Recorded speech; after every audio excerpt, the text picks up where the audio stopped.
नमस्कार साथियों, एक बार फिर से मैं अपने इस YouTube परिवार रोहित सर बायोलॉजी में आप सभी का हार्दिक स्वागत करता हूं।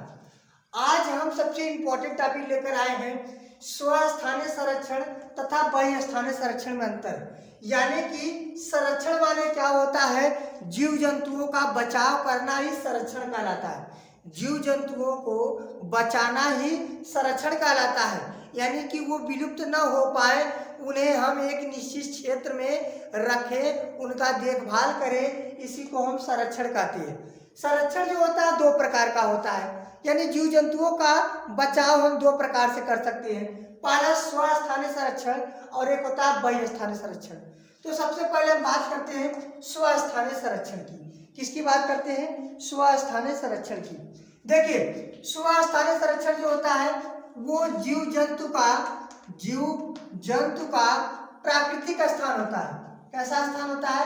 प्राकृतिक स्थान होता है।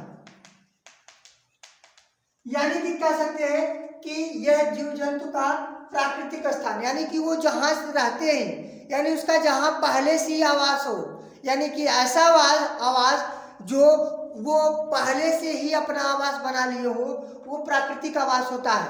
जैसे आप उनको ऐसे स्थान पर छोड़ दीजिए जहां जाना निषेध हो, यानी वहां जाना निषेध हो। निषेध का मतलब क्या होता है? मना। निषेध माने क्या होता है? मना। माने कि ऐसे स्थान की बात होगी जहां प्राकृतिक स्थान होगा, जीव जंतु वहां अपने जीवन व्यतीत करेंगे, वहां जाने के लिए क्या होगा? निषेध होगा। ठीक है। इनके लिए एक ऐसे क्षेत्र को बनाया जाएगा, यानी जैसे ये जंगल है कोई, और मान लीजिए यहाँ पे शेर रहता है। क्या है? शेर है।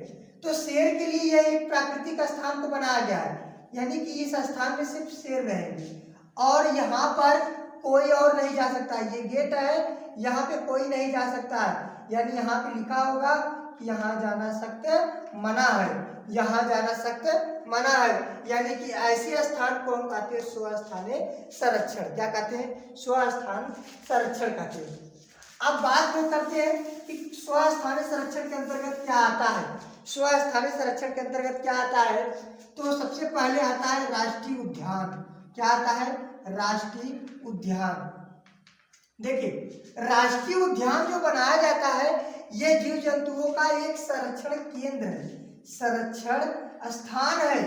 यहाँ पर जीव जंतुओं का क्या किया जाता है? देखभाल किया जाता है या उसे संरक्षित किया जाता है। नंबर बी, उनके रहने के लिए नंबर बी अभ्यारण्य होगा। क्या है? अभ्यारण्य। एक अभ्यारण्य होगा। इस अभ्यारण्य के अंतर्गत इस जीव जंतुओं का क्या करते हैं? संरक्षण किया जाता है। इसे हम क्या कहते हैं? स्वस्थानीय संरक्षण। और सी की बात करेंगे तो जीवमंडल आरक्षित क्षेत्र। क्या होगा? जीवमंडल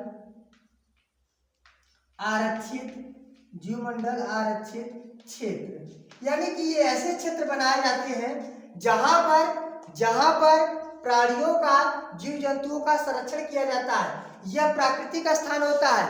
इस स्थान पे जाने के लिए क्या लगाया जाता है? रोक लगाया जाता है।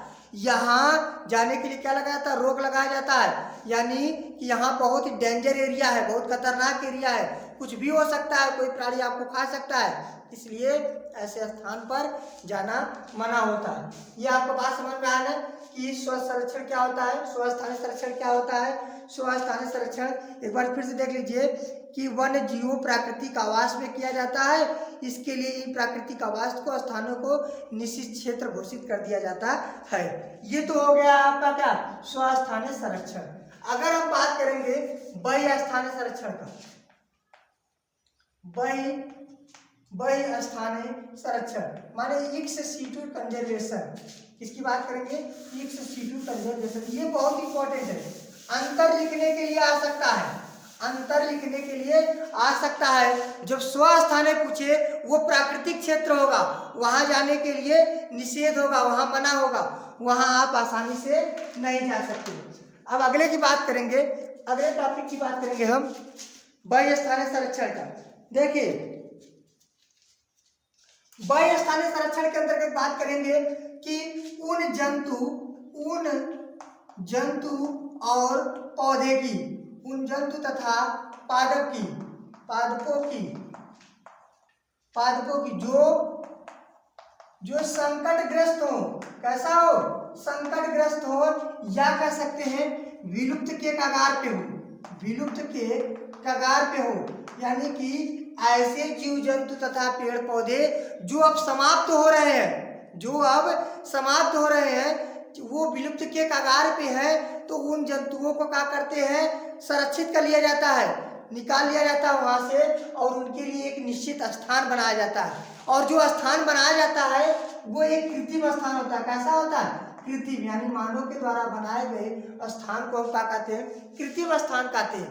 अब इसके बाद जो बनाया गया है स्थान, इसी संरक्षण को हम क्या कहते हैं, वय स्थानीय संरक्षण। क्या कहते हैं, वय स्थानीय संरक्षण। अब बताइए, जो जीव जंतु जो गायब हो रहे हैं, जो विलुप्त हो रहे हैं, उनको संरक्षित करने के लिए एक निश्चित क्षेत्र को बनाया गया है, एक निश्चित क्षेत्र को बनाया गया है।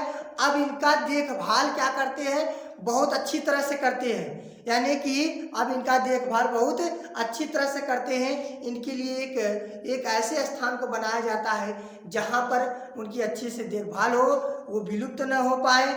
उनके संरक्षण के लिए विभिन्न प्रकार के जितने भी जरूरतें हो सबको पूरा किया जाए। तो इस प्रकार के संरक्षित क्षेत्र को क्या कहते हैं, वन्य स्थानीय संरक्षण क्षेत्र कहते हैं। अगर उदाहरण की बात करेंगे तो बात होता है, इसके अंतर्गत जंतु उद्यान आता है, जंतु उद्यान आता है, कामा वनस्पति उद्यान आता है। देखिए, उद्यान जो शब्द होता है इसका मतलब होता है गार्डन। उद्यान का मतलब क्या होता है, गार्डन होता है। आप लोग जानते हैं कि गार्डन मतलब क्या होता है, गार्डन मतलब होता है बगीचा। ठीक है, इसके लिए एक निश्चित क्षेत्र को ऐसे बनाया गया है, एक जंतु उद्यान, वनस्पति उद्यान, साथ ही साथ वन्य जीव सफारी पार्क। तीसरा का क्या हो सकता है, वन्य जीव सफारी पार्क। ऐसे ऐसे पार्क को बनाया जाता है ताकि जो विलुप्त हो रहे जीव जंतुओं का हम आसानी से इनका संरक्षण कर सकते हैं। एक लाइन में फिर से रिपीट करिए, स्वस्थानीय संरक्षण और वय स्थानीय संरक्षण वह संरक्षण होता है जिसके अंतर्गत जीव जंतुओं का हम देखभाल करते हैं।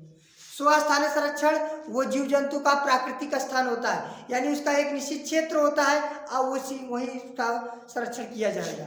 ठीक है, जैसे ये जंगल है तो जंगल के अंतर्गत यहाँ पे इसका किया जाएगा, इसका संरक्षण देखभाल किया जाएगा, स्वस्थानीय हो गया। और यहाँ जाना मना है, यहाँ जाना मना है। अब इसके अंतर्गत जो पौधे जंतु यहाँ उपस्थित है, जो अब विलुप्त हो रहे हैं, जो समाप्त हो रहे हैं, उनको निकाल लिया जाता है। निकालने के बाद एक निश्चित क्षेत्र बनाया जाता है, उसमें इनका संरक्षण किया जाता है। इस प्रक्रिया को हम कहते हैं वय स्थानीय संरक्षण। स्वस्थानीय संरक्षण प्राकृतिक है, वय स्थानीय संरक्षण कृत्रिम है। स्वस्थानीय संरक्षण ये अपने आप प्राकृतिक द्वारा बनाया गया आवास है, और वय स्थानीय संरक्षण ये मानव द्वारा बनाया गया स्थान है। स्वस्थानीय संरक्षण के अंतर्गत जीव जंतु तथा सभी पौधे आते हैं, लेकिन वय स्थानीय संरक्षण के अंतर्गत सिर्फ वे जीव जंतु और पेड़ पौधे आते हैं जो विलुप्त के कगार पे। तो आप लोगों को अगर ये समझ में आया होगा तो कमेंट में लिखिएगा, वीडियो को लाइक करिएगा, दोस्तों तक शेयर करिए। तब तक के लिए धन्यवाद, नमस्कार।